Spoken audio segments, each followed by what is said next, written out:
Well, when Grandpa moved in here, he had a little bit of an adjustment period, like several residents do when they first move in, but he got back to being much more active in the community. He's met several friends, and he gets along great with all the staff, but it's got him kind of perked back up in his later years, going back to some of his woodworking. I've seen some of the stuff that he and his dad made, and they're just fantastic woodworkers, and it's just inspired me. So I share what I learned with Dad, and now I'm in a carving class, so they're always excited to tell me, oh, your dad did this, and your dad was there, and you know, everybody knows everybody here, and I like that.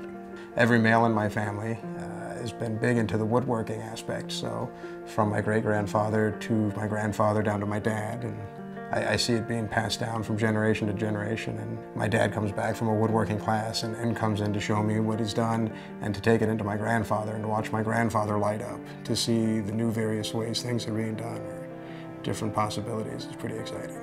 Yeah, Dad's pretty happy. You know, when your parents or your dad are enjoying life, it just warms your heart.